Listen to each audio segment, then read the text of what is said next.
এটা দেখো, এটা প্রথম হচ্ছে তো, এটা প্রথম হচ্ছে, এর মধ্যে আরো বড় করে আরো ভালো, শুরুটা খুব ইম্পর্টেন্ট এবং যে উদ্দেশ্য নিয়ে করা হয়েছে সেটাকে আমি স্বাগত জানাচ্ছি। আমাদের এখানে আমি একটু আগেই বলছিলাম যে যেমন শুধু কৃষ্টি সংস্কৃতি তো আছেই, কিন্তু এর মধ্যে দিয়ে আমরা আমাদের এখানকার শান্তি প্রতিষ্ঠার কাজে লাগতে পারি, আমরা আমাদের সংহতি বাড়াতে পারি, আমরা আমাদের নানা উন্নয়নমূলক কাজে অংশ নিতে পারি।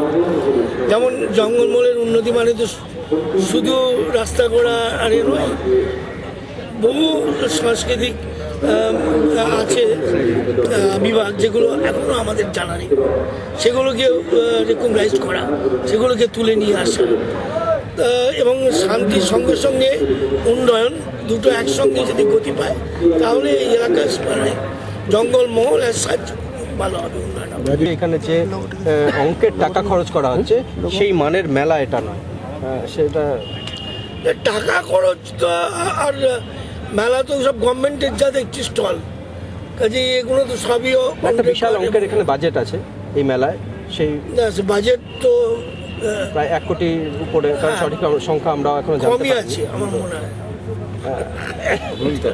মানে যে নিখুঁত হবে এটা আমি মনে করি না। এই অভিজ্ঞতাগুলো যেটা বললে, এই অভিজ্ঞতাটাই হয়তো পরবর্তীকালে কাজে লাগবে এবং নেক্সট বারে সেটাকে মিটিয়ে নেওয়া হবে।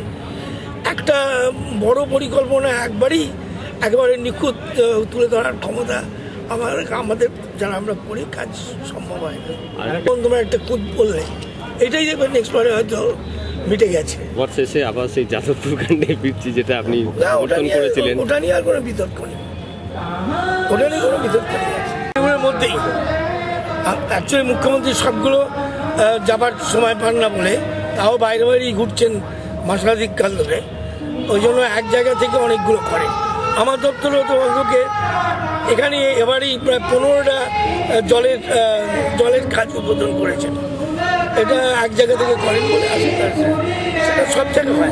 এবং আমরা আমাদের উনি বলেই রেখেছেন উনি একটা জায়গা থেকে এরমভাবে করবেন, তারপরে আমরা একদম এলাকায় গিয়ে হয় মন্ত্রী নয় এমএলএ নয় আমরা গিয়ে আবার সেখানে বিরোধী আরো দায়িত্ব নিয়ে এই সময় এই মুহূর্তে সরকার চাপে, মুখ্যমন্ত্রী চাপে, তাই তিনি কি করবেন ঠিক করতে পারছেন না।